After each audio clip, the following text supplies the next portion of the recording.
when she does make a wrong decision, a lot of times the conversation really goes like this: Daddy, I know I did this. And sometimes she makes a conscious decision, like, you know what, I'm gonna get a paddle today because I don't like this situation. For instance, that's big, man. So I was like, why did you do that? You know, because school called me and everything. You would have spanked her in that would have let her know that defending herself is not okay. Exactly. Like, yes, hitting people is wrong. I said, but defending yourself is right. You always have the right to stand up for yourself. I'm just like, hey, how can we figure it out? Yeah, that's what's up, man. And then so that's us again over this very top. Yeah. And then that's daughter, that's the whole son. Family. Yeah, daughter, son. It's got Tim Jr. and Avery. Avery, she's that's my little mini me right there, man. That girl, she be right there with you. So she's it's funny, yo. I used to believe that there was no such thing as natural born leaders until she was born. So what were some things she was doing? So first of all, how old is Avery now? So Avery, she just turned 8. That's 8 months? No, 8 years old. 8 years old. Man, no way, man. Yeah. No. She can't get to 10, bro. We can't let her get 10, bro. Man, it's dang. She is running the world. So in the early stages, and so I got a baby girl now, obviously, and I got another girl on the way, bro. Mm-hmm. Oh man, congratulations. So Selah is coming up on 2. Mm-hmm. So let's talk about those. What in those stages that you could see natural born leader in her at those early stages? You know, from the time she's born all the way up to 2, like in between that right there. Just even in that, just like her level of like independence, and just strong will. Okay. I guess her grandmother always said, "Ooh, she's strong willed." Okay, so we have a leader, Ashley. We have a leader. Okay, mm-hmm. Yeah. So strong will. So then, what's some things you did to go about handling that strong will? Because you're talking about, my daughter is run for my money in terms of like, I'm competitive. She comes with that same thing. Yeah. So I so I just began to just kind of harness that strong willness because honestly, they were like, oh, we need to break this. We need to break this strong will. I'm like, no. Break it down, bro. Like, yeah, exactly. No. I'm like, no, we need to figure out how to. Like, we're going to harness this. I'm like, she is not going to be. Because later on. Like, she is not going to be one of the people that she's going to be manipulating. Or ran over, right? Yeah, ran over. Exactly. Like, it's not going to happen. Exactly. Like, it's like she's going to, I said, that same strong will is going to make a strong black woman one day. Come on. And that's what she is now, and it's just super self-started, and just really just talking her through like her decisions, giving her agency where she can say, hey, empowering her where she can make decisions and reason with her and like talk through things. And give her the opportunity to make the decision. Exactly. So here's some optional decisions you can make. Yeah. Exactly. And then now you're giving her, creating a space where she has the power to choose every time versus you saying, no, you do this, do that. Exactly. Right. Exactly. But then also like, and at this point now, like checking her in moments when she is acting out of character, especially like if she's, let's say she makes a comment like, well, this person is doing this. I'm like, well, why does that matter to you? And really just kind of just challenging her just in her thinking like, why does that matter to you? Right. That's good stuff. That's good stuff. And so by her thinking, and she's like, you know what? It doesn't matter. I'm like, exactly. Bingo. You chose that. You chose that. So that's what's up. So your son then. And so is he different from her? Is he strong-willed? Is he more chill? He's more chill, but he's more stealth with his. Like Avery, she is very like outspoken. Like I remember at the school she was going to her first 2 years. She more like kindergarten, us. Yeah.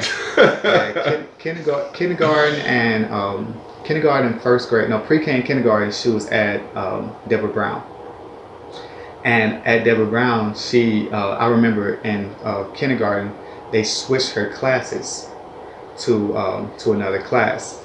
And because like it was like overcapacity in one class, and so they said, hey, is it okay? We need to shift some students around. Is it okay if we move her to this class? And I was like, yeah, that's fine. Like she's gonna thrive wherever she goes. Like she's the boss. Right. And so the teacher, the first day I went to go pick her up, the teacher, she was like, "Your daughter ain't having it. It's something else." I was like, so you thinking like, girl, do? What you done? Yeah. I was like, what she do? And she was like, she said, we was out in the playground, and none of the kids was playing on the playground. And so I look over around the corner, they're all huddled up around your daughter. And I hear this little voice come out of the crowd. When we're out here, I'm the boss.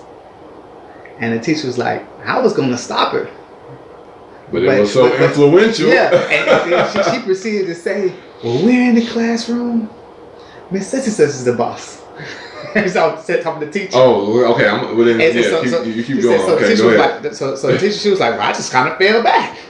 Because she was like, all right. Like, wow. And she was like, when we're in the playground, I'm the boss. And then she said, when we're with my daddy's the boss.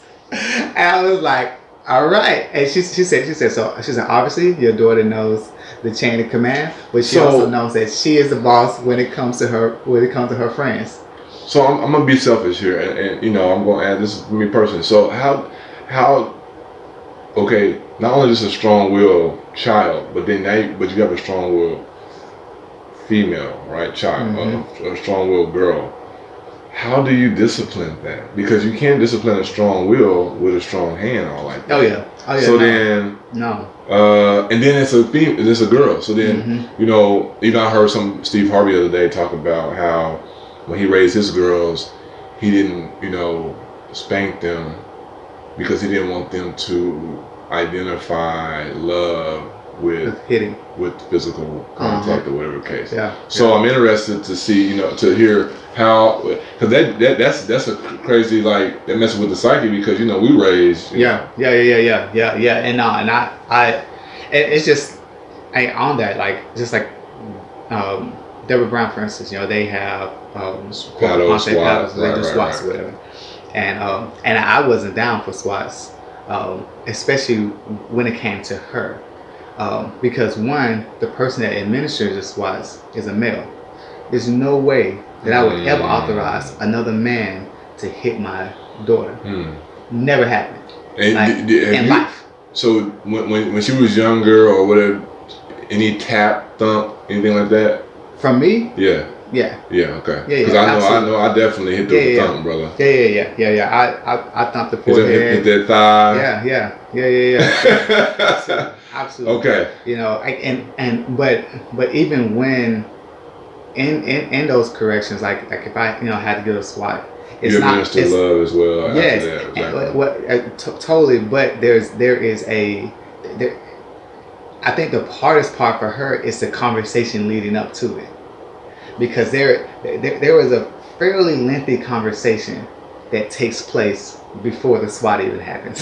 So they understand. Yes. Like she is totally aware of what is happening at the time and why this consequence is happening, and she is regurgitating. And she is telling me. She's almost telling you, like, okay, let me go ahead and get my spank. So, like how hard is that for you? Because we grew up as kids. We grew up, and you know, we hear the phrase, you know, and I understand it now, man. But this is hard. This is hurting me more than it's hurting you. Yeah. So talk about that. It is like. Because I really don't want to do it, but also I understand it has to be done. Yeah. I understand the severity of it. Yeah. Like it has to be done, and because, like, you know, the Bible says, you know, you spare the rod, you spoil the child, and so that's why I'm really big on, like, okay, all right, Ava, like what happened here? Why did you make that decision? You know, like what was told to you? You know, and have her to respond back. And when we're talking about it, I was like, so what happens when this happens? Like, what happened when you obey? And we have a lot of phrases, sayings, like how do we obey? How do we obey? Right away. And she knows, it's like, how do we obey? Right away. You know, and even from like from a young age, cause I really want to teach my boys and girls, my kids, and even kids, even at the drink time, first time obedience. It's important because like sometimes I may not be able to tell you twice. If you're running out, and in harm's way in the street, I may see something that you don't see, and I may only have a chance to only say it once.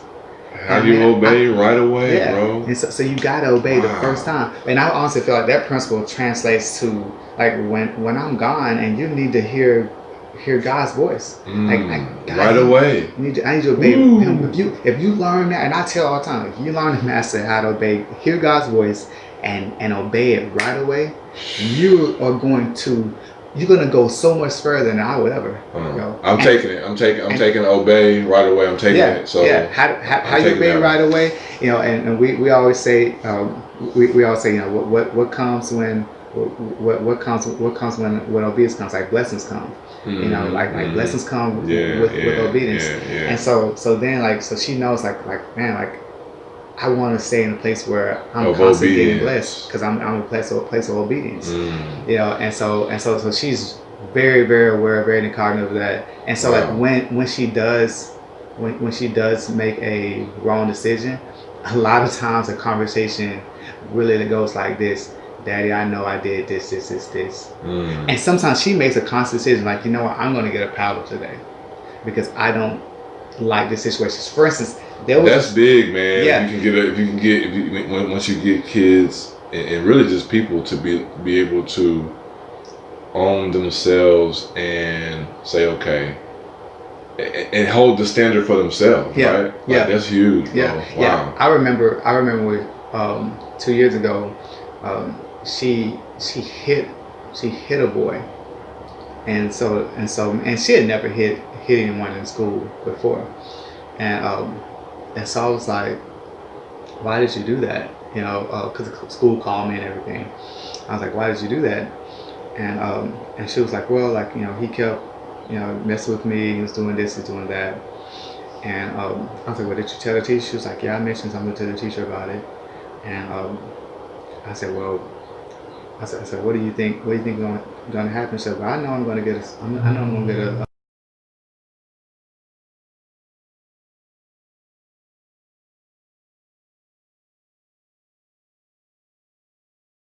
swat. And as I said, but you're okay with that? She's like, yeah, because I didn't want to mess with me anymore. So that's a crazy dynamic too, because that's also part of that strong will.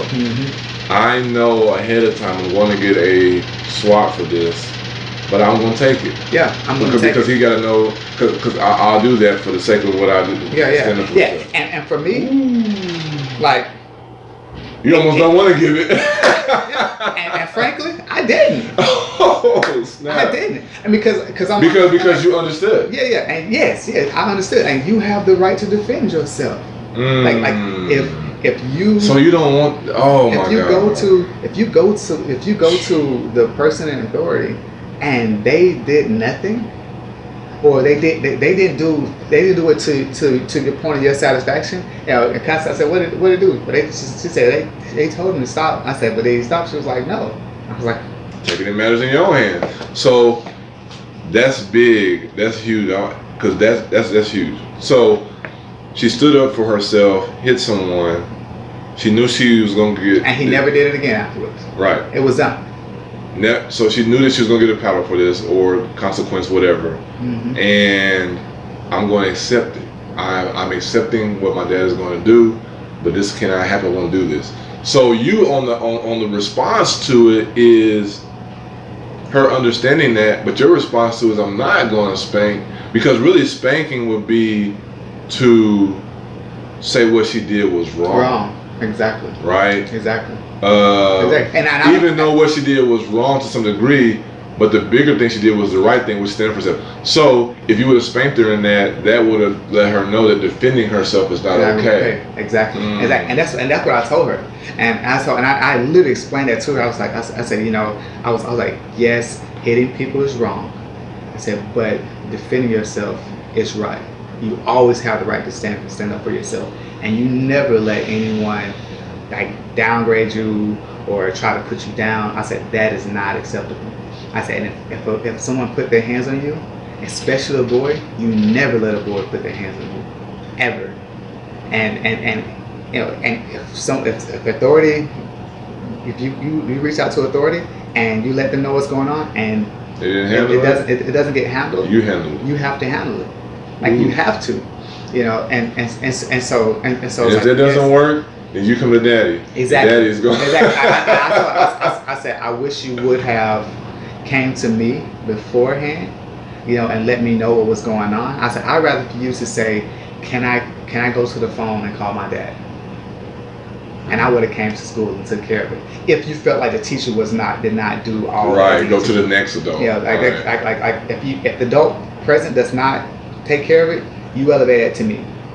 And I'll make sure it's part of that strong will, though, man. Yeah, it's part of that strong will. Even that one, okay, here. I almost don't really want to even go through the one. Just really want to handle it. Exactly. Yeah, exactly. So really, kudos to her for even going to the teacher for real. Yeah. Oh yeah. Yeah. Absolutely. And I knew that. I was like, I'm just, and so then it basically boiled down to a conversation I had to have with the teacher. Was like, yes, you know, like I said, it's, you know, the teacher was trying to get out of me what I did, and I was like, it's taken care of. It's over. I said, now if we need to, if things continue to happen with this young man, like you need to let me know. I said, if she brings something to your attention that he's doing something, you need to take care of. You need to bring it to my attention as well. That's huge. I said, because I can't tell you that she is not going to do that again if he continues with his actions. Exactly. So now you can go behind her and double down on the thing that she said. That's big. Exactly. That's big. Exactly. And I think as parents, like we have to.